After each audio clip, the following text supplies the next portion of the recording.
నా Allu Arjun versus mega family ఇద్దరి మధ్య పెద్ద యుద్ధం జరుగుతుంది. సోషల్ మీడియాలో నువ్వు చూసే ఉంటావు. ఫస్ట్ అసలుకి వాళ్ళిద్దరి మధ్య ఉన్నటువంటి క్లాష్ మీద నీ అభిప్రాయం ఏం చెప్పండి.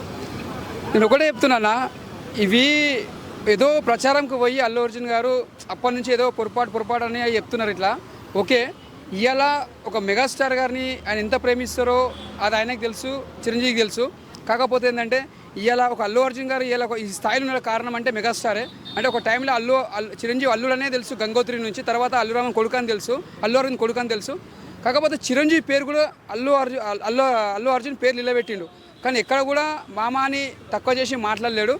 నాకు తెలిసిన కాడికైతే ఓకే, మెగా ఫ్యామిలీ కానీ అల్లు ఫ్యామిలీ కానీ ఎప్పుడు కలిసి ఉండాలని అనుకుంటున్నాను. ఓకే, కలిసి ఉండాలనుకోవడం ఓకే అన్న, బాగుంది, ఇది మంచి అభిప్రాయమే, అందరూ కూడా ఇదే కోరుకుంటున్నారు. కానీ పరిస్థితులు అయితే అలా లేవు. నిన్నగాక మొన్న ప్రీ రిలీజ్ ఈవెంట్కి వచ్చినటువంటి మారుతినగర్ సుబ్రహ్మణ్యం ప్రీ రిలీజ్కి వచ్చినటువంటి అల్లు అర్జున్ కూడా నాకు ఇష్టమైతే వస్తా, నాకు ఇష్టమైతే చేస్తా అంటూ కాంట్రవర్సీ సబ్జెక్టు మళ్ళీ కామెంట్ చేసి, అంటే నేను ఒకటే చెప్తున్నానా, ఆయన మెంటాలిటీ అట్లే ఉన్నట్టుందిగా. దానికి ఒకవేళ అంటే ఆయన చెప్పే విధానం బట్టి అలానే ఉన్నట్టుంది. ఇక మనం ఇక్కడ ఫ్యాన్స్ కూడా ఏమనుకోవద్దు, అక్కడ ఫ్యాన్స్ అనుకోవద్దు. ఆయన చెప్పే విధానం అలా ఉంది కాబట్టి దానికి మనం ఏం చేయలేమన్నా. ఇప్పుడు మామాని ఆయన ప్రేమ చేస్తాడు కానీ లోపలైతే ప్రేమ అని ఉంటుంది కదా చిరంజీవి అని. కానీ ఆయన అనడం ఏంటంటే నా ఇష్టంతో నేను పోతాను అంటుంది. కానీ ఇక వేరేది అన్నట్టు అది ఫీలింగ్ అనేది ఒక్కొక్క రకమైన ఆలోచన చేసుకోవచ్చు. ఒక తప్పార్థం చేసుకోవచ్చు, ఒక మంచి అర్థం చేసుకోవచ్చు. ఆయన ఏ రకంగా అంటూ మనకు తెలియదు కదా. అంటే నీకు ఒక పుష్ప హిట్ అవగానే ఒకసారి జాతీయ అవార్డు రాగానే కొమ్ములు వచ్చేసాయా అనే ఫీలింగ్ కూడా, అనే మాటలు కూడా కామెంట్స్ వింటానే ఉన్నాం, మన సోషల్ మీడియాలో చూస్తాం. నిజంగానే అల్లు అర్జున్కి అట్లాగా కొమ్ములు వచ్చినాయి అంటారా? అది కొమ్ములు వచ్చినా ఏమో తెలియదు. కానీ మనిషి ఎప్పుడైనా ఏ అవార్డు వచ్చినా ఏదో వచ్చినా మనిషి ఎప్పుడైనా ప్రౌడ్ అనేది ఎప్పుడు ఉండదు ఏ హీరోకైనా.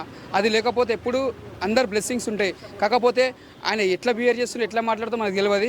కాకపోతే ఇక్కడ చిన్న పెద్ద అనేది రెస్పెక్ట్ మెయిన్ ఇంపార్టెంట్. అంటే ఆయన కూడా అందరిని రెస్పెక్ట్ చేస్తాడు. ఇలా రెస్పెక్ట్ చేసింది కాబట్టి అలా అంత పెద్ద స్టార్ అయ్యిండు, అంత టైటిల్తో అంత మంచిగా ఉన్నాడు కాబట్టి ఒక స్టైలిష్ స్టార్ అని పేరు వచ్చింది ఆయనకి. పుష్పలు ఎంత పెద్ద పేరు సంపాదించుకుండో ఇప్పుడు వచ్చే రాబోయే సినిమా కూడా పేరు సంపాదించుకొని చూస్తున్నాడు. ఇక్కడ అలా ఫ్యామిలీ అందరినీ ఇష్టపడతాడు ఆయన అల్లు అర్జున్. కానీ అట్లా ఏమీ లేదు. ఇక్కడ వచ్చిన ఏంటంటే ఏదో ఎంతోమంది అనుకుంటే అవన్నీ పట్టించుకోవద్దు.